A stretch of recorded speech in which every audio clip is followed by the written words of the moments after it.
Itong nahuli. Alam niyo po, ang pinanggalingan nito ay Bulol. nagpasok na illegal nitong mga isda na ito. At Alam niyo po, yung pinanggalingan nito, may nagpasok na illegal sa isdang ito. Hanapin natin mamaya kung sinong nagpasok. at bali smuggling, ini-smuggle na papasok ng Pilipinas. At mabuti naman ay nakita sa kaugnayan ng Department of Agriculture at saka ng ating customs ay nakita nila na hindi maganda, hindi kumpletong papeles, hindi kumpletong pagbayad. Kaya po kinumpis ka ng pamahalaan. Kaya ganun po ang ganun po nangyari. Ngunit nakita naman ninyo, naka-freezer pa ito. Ika namin, napakasayang naman ito, katakot-takot na isda ito, kasi ang daming pwedeng pakain. Marami tayong mapapakain. Bubulol na itong adik. Oy, adik. Kaya distribute po natin doon sa inyo, dito sa inyo, para Nyi. meron naman pantulong, para na kayong namalengke ng isda ngayong araw.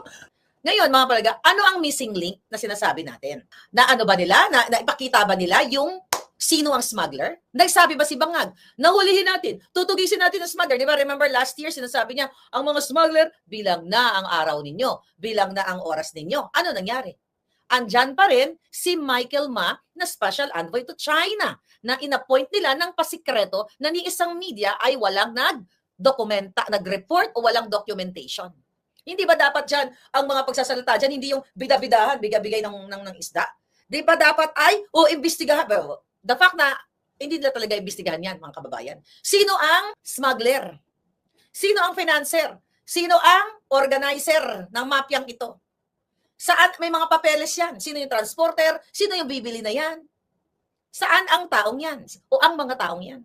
Ang hina-highlight lang ng media para mabango si Bangag, galing-galing ni Pulboronic, nagbigay-bigay ng mga isdang tanga. Wala man lang sabi na, lahat ng mga smuggler na mahuhuli, well, sinabi niyo na dati, bilang na ang araw ninyo. Pero ngayon, may nasabi ba siya about sa paglabag nitong mga smugglers na ito?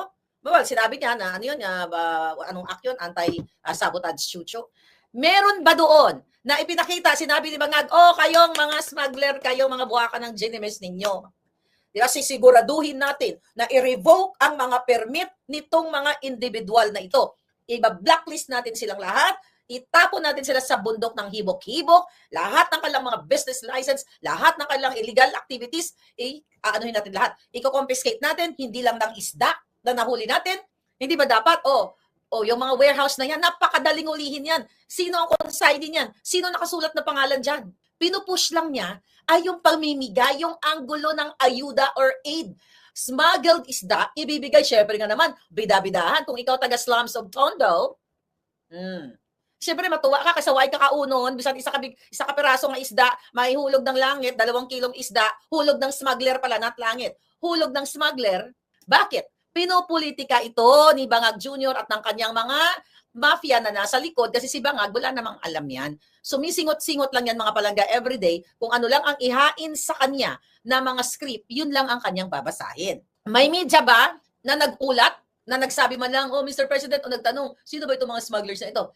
Limited na. Hindi na pwede magtanong ang media para susugin kung sino itong mga smugglers na ito. Dahil unang-una, it's either nasupalpal sila ng bungangan na ng kwarta, lalo ngayong magpapasko, or takot sila, baka gurgurin sila.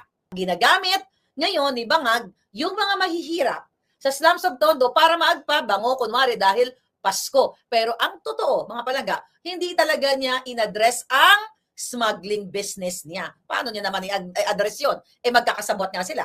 Di ba? So kitang-kita ninyo na ginagamit, binubudol na naman kayo, mga kababayan, tungkol dito sa smuggling eklabush na ito. Gusto niyo ba balikan natin ang letter ni Lola Clarita?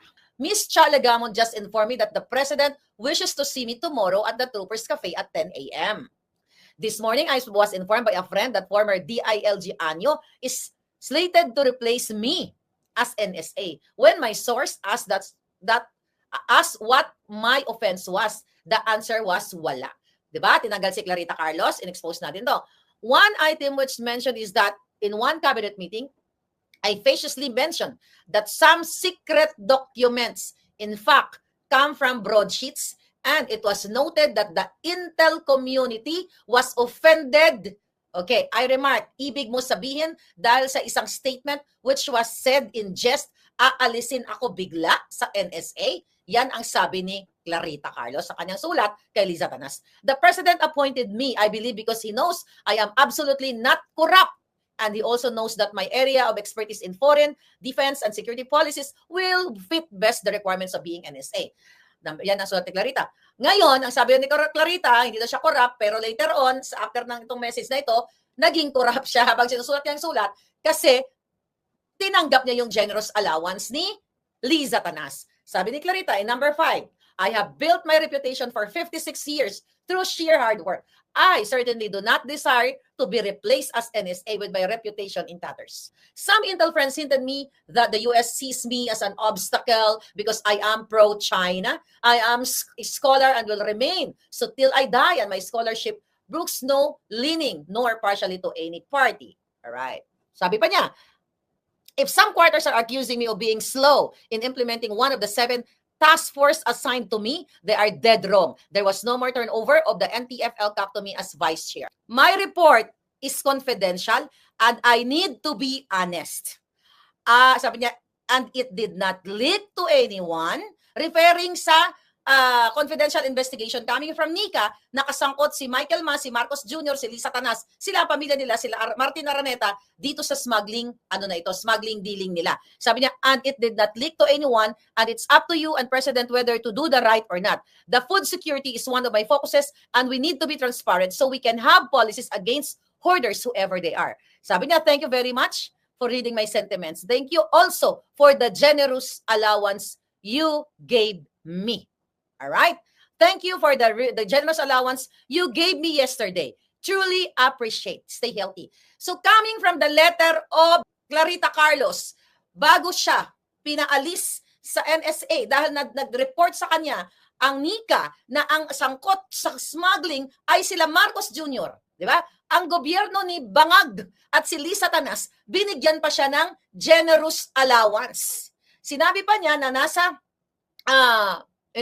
ito, sabi pa niya, ulitin natin, my report is confidential and I need to be honest and it did not leak to anyone. Hindi daw nag-leak pero nag-leak sa akin. And it is up to you, referring to Liza Tanas and President Bangag, whether to do the right thing or not. Anong ibig sabihin niya? Maliwanag pa yan sa sikat ng araw, mga hitad, na noon pa lang, ulit-ulitin natin, na alam na ni Clarita Carlos, alam na ng national security, okay, na ang smuggler ay pamilyang Marcos dahil dun sa sulat niya na hindi kailanman idininay ni Clarita Carlos na inulat niya sa presidenteng Bangag, okay, kay Liza Tanas, sumulat siya, ang report daw hindi pa nagli-leak.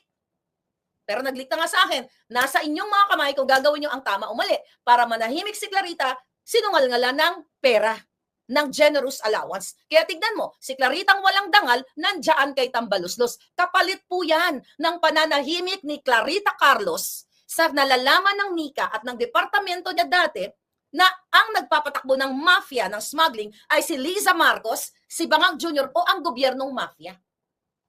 Tapos ngayon, magbida-bidahan na namigay ng isda sa mga slums of Tondo para sabihin, Pasko na, ganito, ganyan, magbigayan, chuchu. Pero ang question ko sa inyo, inilabas ba ni Bangag kung sino ang smuggler?